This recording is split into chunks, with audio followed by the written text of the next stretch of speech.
श्रीशैलेशदयापात्रम् धीभक्त्यादिगुणार्णवम् यतीन्द्रप्रवणम् वन्दे रम्यजामातरम् मुनिम् लक्ष्मीनाथसमारम्भाम् नाथयामुनमध्यमाम् अस्मदाचार्यपर्यन्ताम् वन्दे गुरुपरम्पराम् यो नित्यम् अच्युतपदाम्बुजयुग्मरुक्मव्यामोहतस्तदितराणि तृणाय मेने अस्मद्गुरोर्भगवतोऽस्य दयैकसिन्धोः रामानुजस्य चरणौ शरणम् प्रपद्ये लोकाचार्याय गुरवे कृष्णपादस्य सूनवे संसारभोगिसन्दष्टजीवजीवातवे नमः।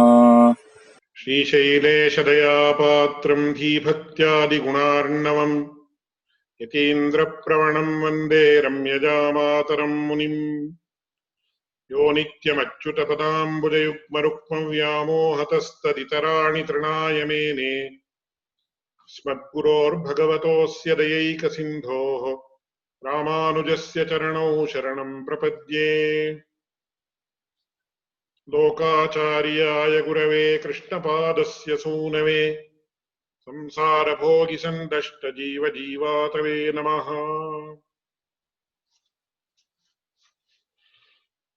So we continue with the Mumuksupadi class. Sutra number 44.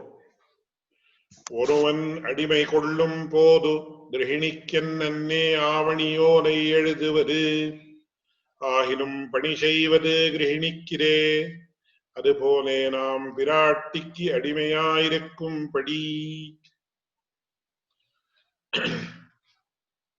So he gives a very wonderful example with regard to how the Jivatma is subservient to the Supreme Goddess Lakshmi. Of course, we perform Sharanagati to the Lord Sriman Narayana only. But when we perform this Sharanagati, automatically we become subservient to the Goddess Lakshmi or Shri. So that is very, very beautifully explained with an analogy, which actually is related to not the current era. So it is related to the era that was prevailing probably about 100 years or 150 years ago. Because he says, ஒருவன் அடிமை கொள்ளும் போது கிரகிணிக்கென்னே ஆவணியோலை எழுதுவது. So in those days there was the tradition or practice of what is known as bonded labor. So I am sure you are aware of this tradition, because we hear that in America. Kindly don't mistake me if I use any word that is not very much that may be a little bit out of place. So in those days in America, we understand that there was a practice. So there was this practice of trading the dark people who are probably tribals, or I don't know what how you term them nowadays. So I understand that using the word black is not, it's a derogatory term nowadays. So Africans, yeah. So kindly, that's why I said, kindly excuse me if I use any word that is inappropriate, because I am not familiar with the terminology that is prevailing there. So until, from what little I remember, until the time of Abraham Lincoln, I think it was like that. I am not very familiar with American history. So they were actually traded like commodities, which is a very cruel practice. But in India, there was this, what is that, tradition, or I don't call it a tradition, the practice of bonded labor, in the sense that whenever there was a financial crisis among some classes, they used to give a written statement or written bond or something like that, where the servant would be engaged with the master for a particular period of time. So 5 years, 10 years or something like that.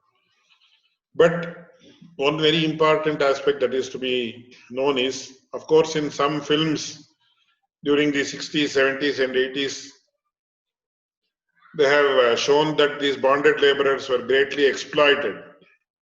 So, everywhere in every culture or every tradition or in every country, there have been exploitations to a particular extent.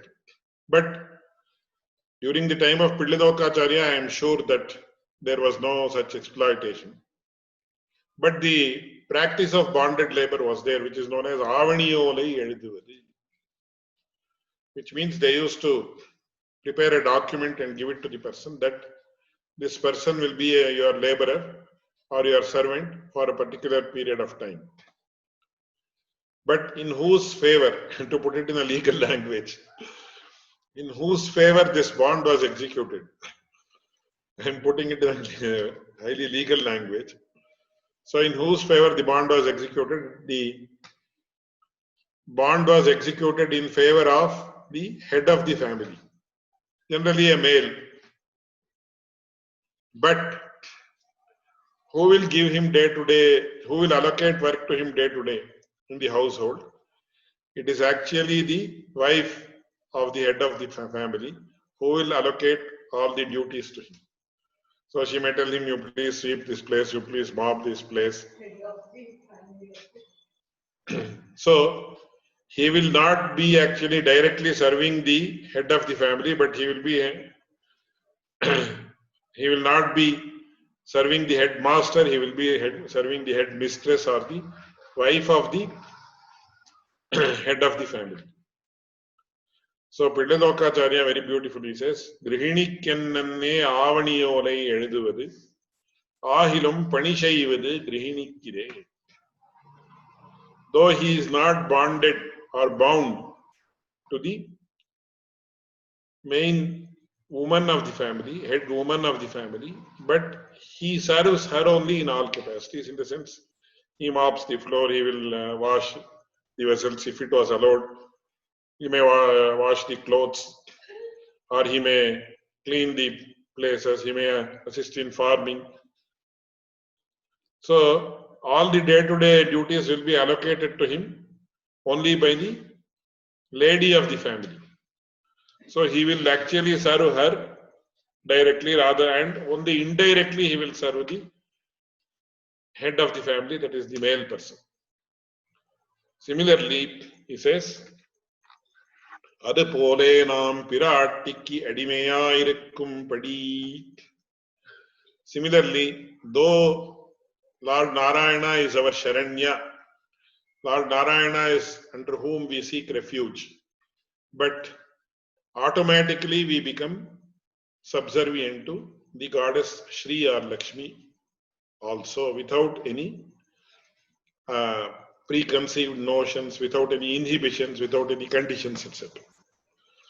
So that is what Manavala Mami beautifully comments. He says, Ishvara Sheshatvamatram Oriya Virattikkum Sheshamennumidam Ivvachakattilannikke Irikkacheideyum Ivadukkum Sheshamennu நாம் கொள்ளுகிறபடி எங்கனே என்ன அருளிச் செய்கிறார் ஒருவன் என்று தொடங்கி. So the question is asked, is it that the Jivatma or individual soul is subservient to the Supreme Lord through Goddess Shri, through the Supreme Goddess Shri or Lakshmi? Is it indicated only by means of these syllables, Auma, or is it indicated otherwise also? It is indicated otherwise also, and that fact is being represented by the three syllables Akara, Ukara and Makara, which are arranged in that order. So he says, Adavadu Lokattile Oruvan Dasadasihel Mudalana Doranimiye Kullum Podu Tanakkanne Eridikullum Adoriya Tan Grihinikennanne Vilayale Eridikkulvadu. So the bond will not be executed in favor of the lady of the house, but the bond will be executed in favor of the head of the house who is a male person. ஆயிருக்கச் செய்தேயும் அடிமைத் தொழில் செய்வது கிரகிணிக்கிறே. But the male person of the house in those days, he will be engaged in his studies, in his anushtanams. They are called as Panchakala Parayanas. So all the 5 times, periods of time, they will be engaged in spiritual and religious practices. So how can they devote time to allocate some work to this servant? So it is always the lady of the house. That is why it is said grihini grihamuchyate. So utmost importance is given in the Indian culture, especially in Sri Vaishnava culture, to the lady of the house. So even when all the auspicious events are performed, suppose there is a housewarming ceremony, the Griha Pravesha. So when the Tarabala, as it is called, when the good stars are prevailing, the day on which the good stars that are favorable are prevailing, on that day all the auspicious events have to be performed. So with regard to whose star the auspiciousness is calculated, it is calculated with regard to the lady of the house important. Then her husband's star also, the anukulya or the favorableness rather, is calculated with regard to the male also. So all the festivals have women as their main components, all the auspicious festivals. And even Apastamba, the great sage, whose instructions we are following even today, at least in letter, probably not in spirit, or at least for ritual's sake. He says, after mentioning all the rituals that are to be performed in the marriage, etc., in all auspicious events, he says, Astriyebhyaha pratiyeran. If there are any omissions or commissions and omissions, the Shastras have to be performed as per the senior women's instructions. That's what Apastamba says. Sage Apastamba says. So you can understand the importance attached to women. Whereas in Western culture, what happens, kindly excuse me if I am very frank, even today women are seen more as subservient to men. They are also, I don't know whether it is right to mention it or not, they are seen as objects of enjoyment. And I understand in a particular religion which is prevalent in the Gulf and of course everywhere in the world, especially in Islam, that's what I have understood. I may be wrong, kindly excuse me. In Islam there is a school of thought which considers that women do not possess atmas or souls. So that's what I have heard. I don't know whether it is authentic or not. So they are degraded to such a level. Whereas in our tradition, we give utmost importance to women. And we say, Grihini Grihamuchyate, it is the lady of the house who is verily the house itself.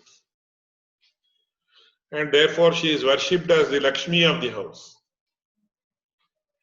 So we have several auspicious events in which first all the Sumangalis or the women are worshipped first, and then only all the good auspicious activities are conducted. So it's a very big tradition, very unique tradition, very wonderful tradition, which is actually espoused right from the Supreme Lord Narayana himself. ஆயிரக்கச் செய்தேயும் அடிமைத் தொழில் செய்வது கிரகிணிக்கிறே அதுபோலே ஈஸ்வரசேஷமென்னும் அளவை இவ்வகாரம் சொல்லித்தேயாகிலும் மாம் விராட்டிக்கு அடிமையாயிருக்கும்படி என்கை. So though the Akara mentions that the Supreme Lord is the Sharanya or the person who gives refuge to the Jivatma, it goes without saying, it is understood beyond any doubt that we are subservient to the Supreme Goddess Lakshmi also. So there is no difference of opinion of any person in that regard. So that is what he says in this. So what does this all suffice to say? All this suffices to say that there is no existence of the Supreme Lord and the Supreme Lord Goddess Shri without each other. So that is why I mentioned in the earlier class, it is known as, in technical jargon associated with philosophy, it is known as invariable concomitance or samavyapti. Without the Supreme Lord, there cannot exist Goddess Lakshmi. Without Goddess Lakshmi, there cannot be the Supreme Lord. So, to put it in a very mundane language, there are two faces of the same coin. So, a coin can never have a single face. It has to have, even assuming that a coin has one plain face, there has to be a face. There cannot be a single faced coin, it has to be two faces. And then he beautifully gives one more example. Prabhayum prabhavanayum pushpattayum manattayum pole. So can you separate the rays of the sun from the sun? Can you separate the fragrance of the flower from the flower? Though we know that they are different, they are distinct, that is, the fragrance is different, it is distinct from the flower, they can never be separated. So in the Tarka Shastra or Nyaya Shastra, we call it as Samavaya Sambandha. That is, they cannot be separated from each other, which is known as inherence in the technical language, which is very beautifully mentioned by a great professor called Hiriyanna. He says they are separate but not separable. Though they are separate, they are not separable. So, where there is the relationship of inseparability, it is also considered to be aikya or unity or unification of both the tattvas. So, when you look at them as tattvas, ultimately they may merge into one. When you look at them as vyaktis or individuals, then they are separate. So you can see it as a tattva or the supreme entity, which is beyond all worldly things. Then the view is different. You can see them as vyaktis or individuals also, which is also allowed and which is also permitted, which is within the framework of our philosophy. So both the views are correct and they are not contradictory to each other, depending upon how you see. So you may see your mother as the goddess divine, because it said Matra Deva Bhava. You can see her as your mother. You can see her as a woman. So you can see her in from different points of view, but they all converge in one individual. Similarly, here also, you can view them as supreme entities, or what we call as paratattvas, or you can view them as vyaktis also from a different point of view. And then he says, ahaicherti uddeshyamai vittade. So this unity of the God and goddess, that is Lord Narayana and Lakshmi or Shri, is very much desirable, is very much unique and needed. It is actually mandatorily needed, we can say like that. So this is commented upon like this. ஆகப்பிரித்தினிலை இல்லை என்று இந்த அபிருதக் ஸ்தித்யபாவத்துக்கு இரண்டு திருஷ்டாந்தம் அருளிச் செய்கிறார். So as I said, they are not separable, but they may be separate. They are separate, but they are not separable. But at some stage they may be seen as a single entity also. அதாவது பிரபையும் பிரபைக்கும் பிரபாவானுக்கும் பிரசக் ஸ்திதி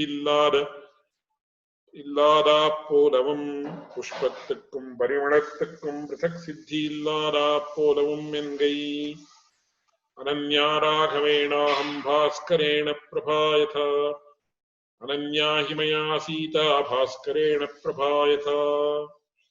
A very beautiful statement. Same statement is mentioned both by Lord Rama and Goddess Sita in the Ramayana in different contexts. So in the Sundarakanda, a very, very beautiful event occurs. So Ravana comes from his palace and he addresses Sita and asks him, why don't you become my wife? So if you see the amount of prosperity and property I have, it is much more than what is compared to Rama's. Then if you see how much of prowess I possess, it is much more than Rama's. So in all respect, I outshine Rama. Why are you so much enamored about that ordinary human being? That's what he says. And when we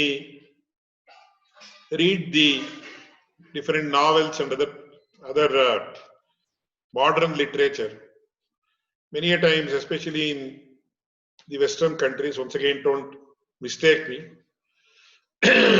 women marry men because they have much prosperity, because they have a lot of property, lot of money, etc. That's what I have read in many of the novels. Not only in West, but in India also, that is the case. But Sita says, Shakya lobhaitum naham aishwaryena dhanena va ananya raghavenaham bhaskarena prabhayatha. I am not greedy, so you cannot show me some objects or entities. You cannot say. She says, Ravana says, 6,000 women will assist you and they will actually do all sorts of services to you. And he says, I have this much of money, that much of money, and I will take you around in the Pushpaka Vimana to all the places on earth or even beyond earth as they used to go. So actually Ravana's concern seems to be genuine when he says, see, Rama is nobody before me. Why are you enamored of him? So when his words are studied, when the words he utters are said, yes, we feel, yes, correct. But then when we read the words, reply given by Sita, then we can understand, oh, no, this is the thing. So she says, Shakya lobhaitum naham aishwaryena dhanena va.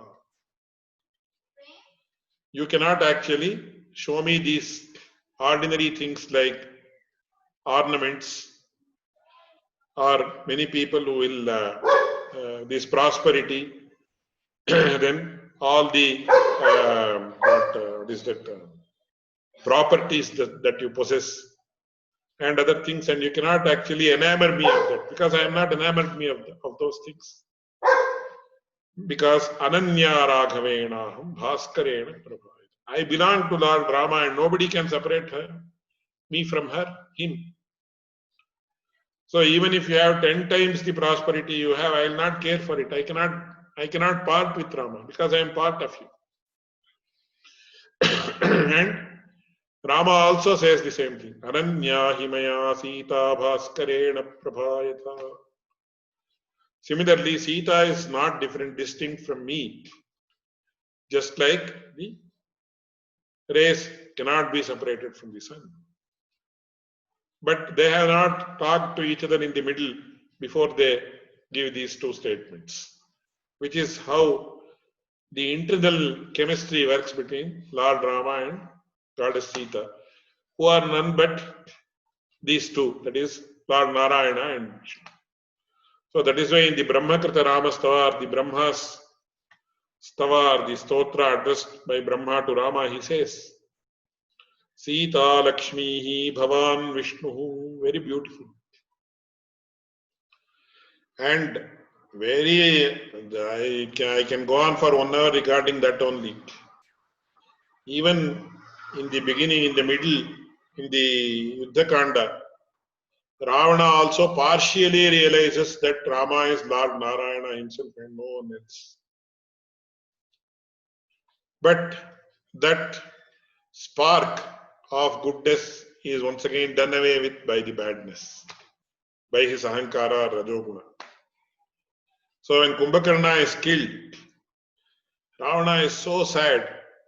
Then he actually exclaims, Yasya vikramamasadya rakshasa nidhanangataha tammanye raghavam veeram narayana manamayam. How beautifully the statement has come out from him. Yasya vikramamasadya rakshasaha nidhanangataha tammanye raghavam veeram narayana manamayam. How is it possible that so many Rakshasas who could win over Indra, who could defeat Indra without any problem, who could defeat all the other demigods, Kubera, etc., Varuna, Agni, all the demigods. But all these demons, having gone to Rama, have lost their lives. Therefore, I feel this Rama is none other than Lord Narayana himself. That's what Ravana himself says. But that realization is once again cowed down by his Rajoguna. Then Mandodari says, Ravana's wife, after Ravana is killed, she comes and sees the body of Ravana, and then she sees Rama. Immediately she has the divine vision of Lord Narayana. She says, Tamasah paramodhata shankhachakra gadadharaha Srivatsavaksha nityashrihi ajayya shashvato dhruvaha. How beautiful. When she sees Rama, she says, Tamasah paramodhata. He is beyond tamas, rajas and tamas, which is actually what Madhu and Kaitaba represent, which is what Ravana and Kumbhakarna represent. And he is the supreme creator, Shankha Chakra Gadadharaha, who sports Shankha Chakra and Gada, and Srivatsa Vakshaha, who possesses the Srivatsa Chinna on his chest, Nitya Shrihi, who is eternally associated with Shri or Goddess Lakshmi, and Ajayya, he cannot be defeated by anybody. He is eternal and eternal, Shashwata Dhruva. And it is also mentioned that when Tara, the wife of Vali, sees Rama, she also realizes that he is Lord Narayana only. So she prostrates before him. And Vali also realized before he gave up his life. So such a beautiful, all these are such beautiful events that we come across in Ramayana.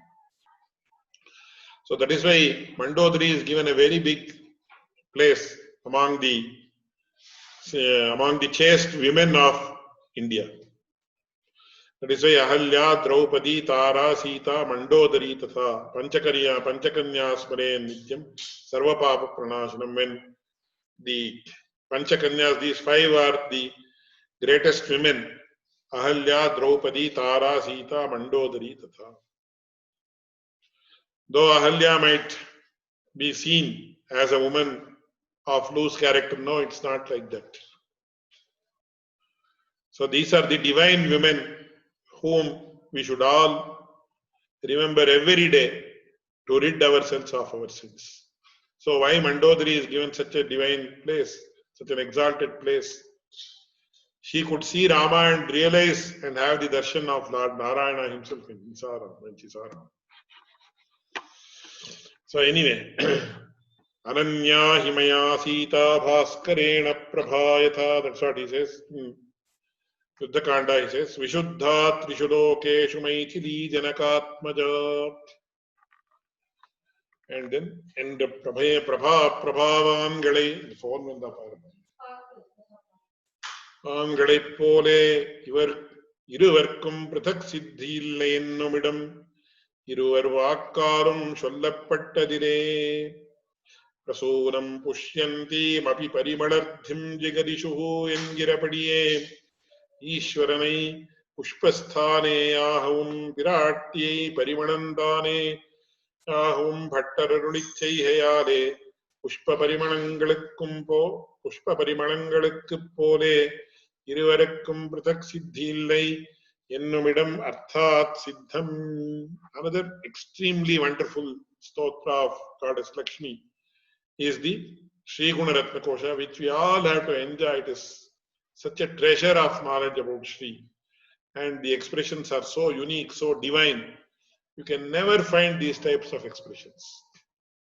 And if I talk about Sri Gunaratna Kosha, I can talk for probably 2 or 3 months. So much of information is there. So beautifully it has been depicted and mentioned. All these, we call this as bhavas. These bhavas cannot be found anywhere else in Sanskrit literature, or for that matter, though I have studied little bit of English literature formally, I can very safely say this type of expressions or bhavas are not available in any other language, in any other culture. Not because we all belong to this culture, from an objective point of view also. Because nowhere in any other philosophy, that does not mean that we belittle other philosophies. We respect all the philosophies for their value. But this type of worshipping together a god and goddess, supreme god. In Islam, you have only one Allah or something like that. I don't think his consort or somebody or his divine power is mentioned anywhere. I have not heard.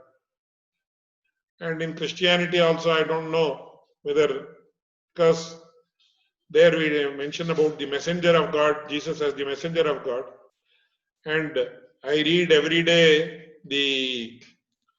some in the WhatsApp group, somebody sends many Psalms from the Bible, which are very, very nice and very beautiful expressions are there.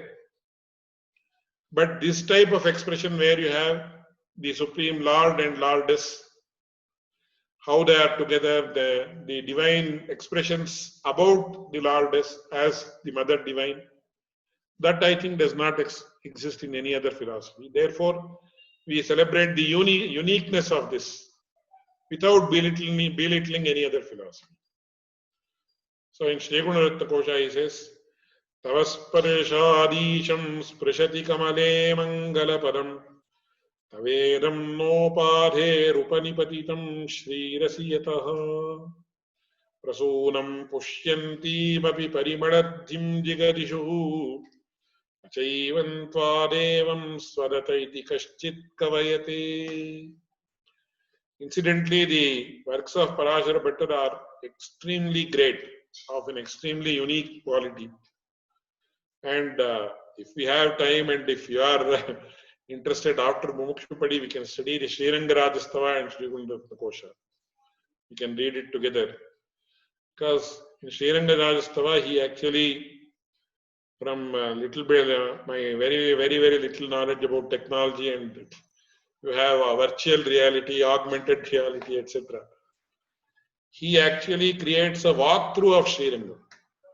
So in the Purva Shataka, it's fully the beautiful exposition of the beauty of Sriranga, right from the Kaveri river, then the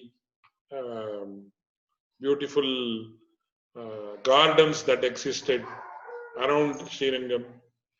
Then as a person comes from outside, how the gardens are beautifully there, which are the trees that are there in the garden. Kadalava kulajambu pugama kanda kandhadrava sarasaneeram antarasahya kanyam. So very beautiful. Then how the greatness of Kaveri river, then how one enters into the Gopuras, then how one enters the temple of Srirangam. I am sure Keshavdas would thoroughly enjoy that because he has been in Srirangam for so many years, and we have also visited several times. Then which is the first Sannidhi or the first sanctuary to be scene, then the second sanctorum, then the third sanctorum. Then ultimately you go to Lord Ranganatha and have his worship. Then from there you come in the Pradakshina way and go to the Tayar Samidhi or the sanctum of the goddess divine. Then like that, very, very beautifully he has described the entire Sriranga temple. And then the Uttara Shataka is fully about its philosophical significance. So I don't think such a unique work like Sriranga Rajastava exists anywhere in any other language or any other philosophy, because the first thing is a walkthrough, which actually is like a virtual reality or augmented reality, as you call it, in the Purva Shataka. That is the first centum. And then in the Uttara Shataka, he explains beautifully the philosophy of the Kshetra, Sriranga Kshetra. So the 156 acres is the area of the Sriranga temple. Then what is the philosophy of the Sapta Prakaras? Why not 8 or why not 6? So why Sapta Prakaras? Then 3 outside, 4 inside. Then why this particular sanctum is placed in this particular place? And then what is the greatness of the Vimana? So he says, Prapadye Pranavakaram Bhashyam Rangamivaparam. Parasya Brahmano Yatra Sheshitvam. It is a Pranavakara Vimana. Why it's called Pranavakara? Why it should not be in another shape?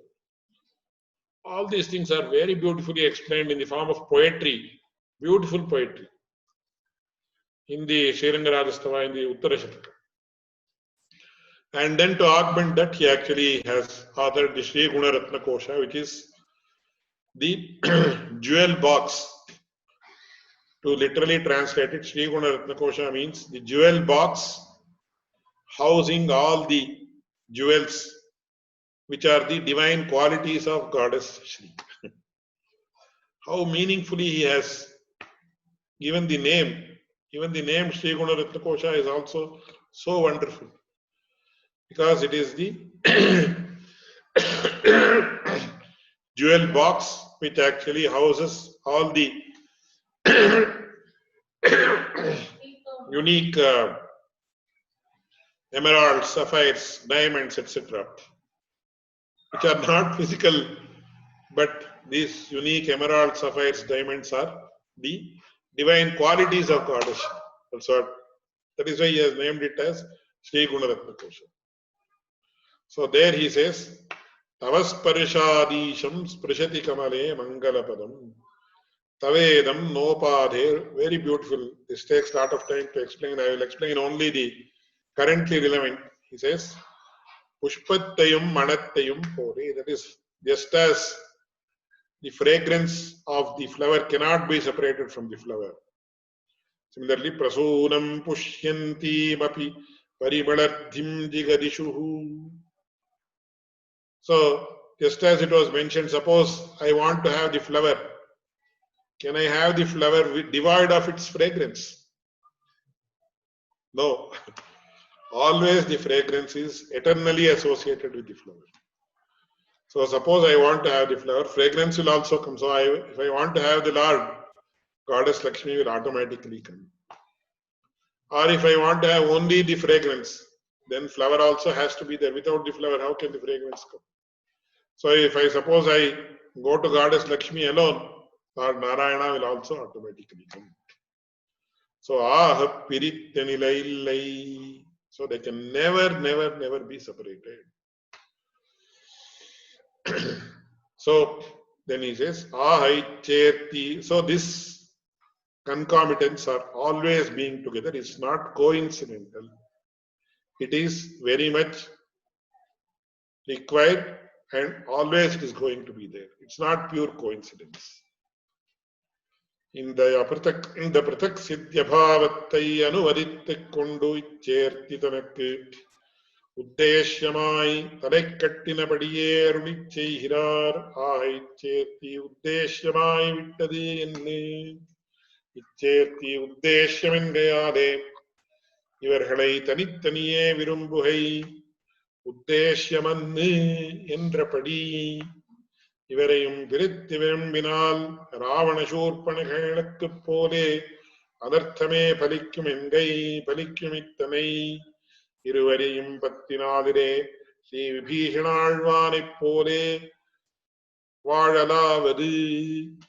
So in case I just mentioned that from a very noble point of view, that is, suppose I want Lord Narayana only, she also will come out of her own grace. That is at a higher level. But if in a lower level, in a very ordinary sense, if a person wants to attain the Lord alone, or if a person wants to attain the goddess alone, then definitely he is bound to have problems. So he says, இருவரையும் பிரித்து விரும்பினால் ராவண சூர்பனகளுக்கு போலே அதர்த்தமே பலிக்கும். So if a person wants to individually attain them, then he is bound to destruct himself. Anartham means destruction. Like whom? Ravana Shurpanakhelakku pole. So Ravana wanted to be associated with Sita Devi alone, due to which he had to attain destruction. Shurpanakha wanted to attain Rama alone, due to which he attained destruction.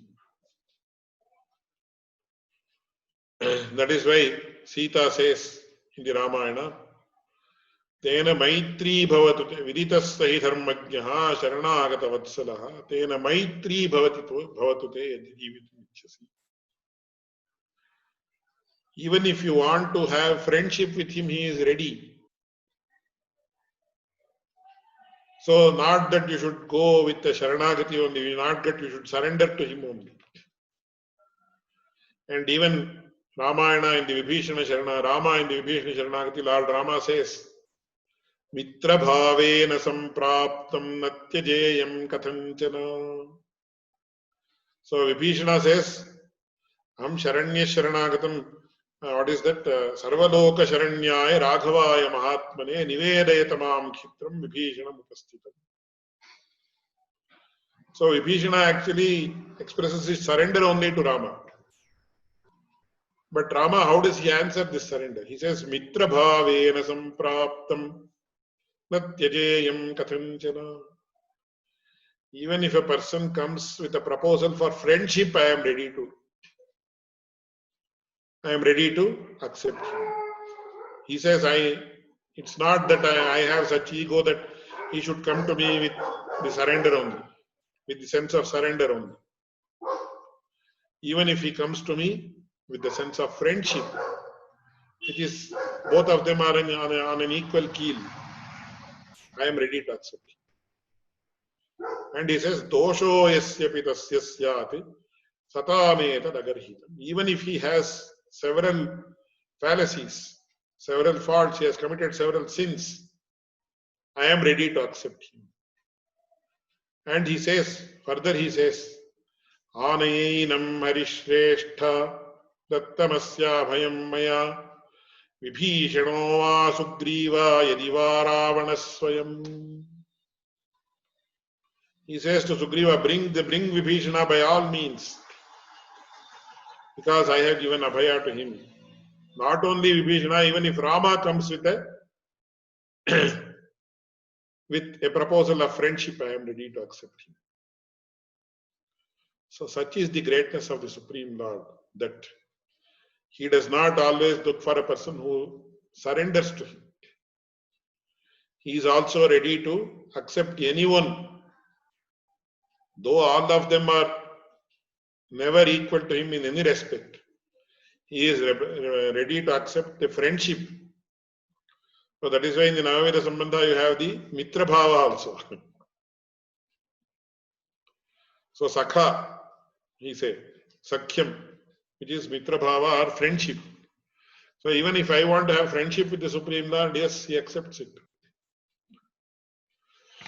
So that is why he says, Mitra Bhavena Sampraptam Natyaje Kathanchana, etc. So ultimately, Iruvarayum Pattinadire Shri Vibhishanalvane Pore Vaadalavadi.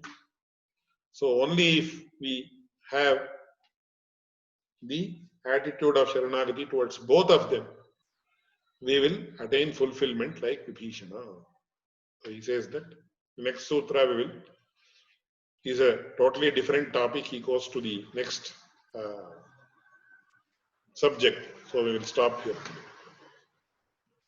Any questions? Phone vandukilla. Oh, sir. So what number sutra did we finish? Sorry? What number sutra did we finish at? So we have finished at 47. 48 is Idile Chaturthi Erikkadiyam is the 48th thing. Right. Which is the totally different topic. So Right. that we will do in the next class. Right.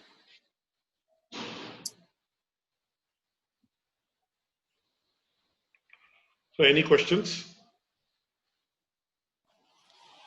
Swami, I just wanted to ask, but probably it would be too much, but I wanted to find out if you could elaborate a little bit about what is Pancha Parayanam.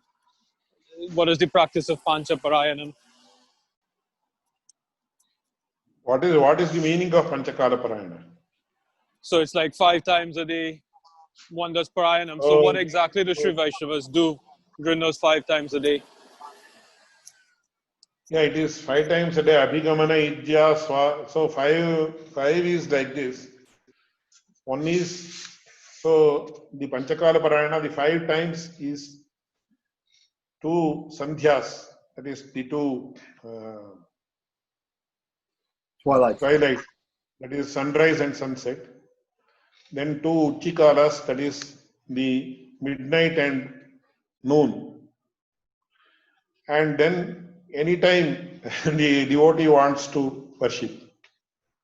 So these are the 5 times when the worship has to be performed. That is one way of defining it. Another way of defining it is Abhigamana, Idya, Swadhyaya, and 2 more things. I don't remember. Do you remember it, Keshavdasji? Upadana, Abhigamana, Upadana, Ija, Abhigamana, Upadana, Swadhyaya, Ija, and Yoga. Swadhyaya and Yoga. Yoga. Sorry? Yoga. Yes. So Abhigamana, Ijya, Swadhyaya, Abhigamana, Upadana, Ijya, Swadhyaya, and Yoga. Yes. So Abhigamana, Ijya, or the Abhigamana is the morning puja. Ijya is the noon puja. Then along with that, Swadhyaya is the study of the Vedic texts and other allied texts. Swadhyaya, Abhigamana, Ijya, Swadhyaya, then Yoga. Yoga, and one more, Upadana. Upadana. Upadana is interpreted in different ways. One interpretation is you should not possess anything. So in the case of Swami Vedanta Deshika, it is mentioned that he used to live by Unchavritti. So he will take a small vessel. That small vessel should actually be so small that only 1 day's rice, the rice for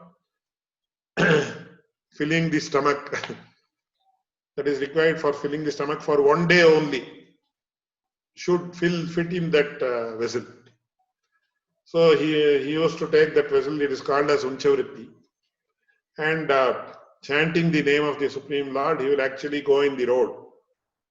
So one person will call him and he will give rice that can fit into that small vessel only.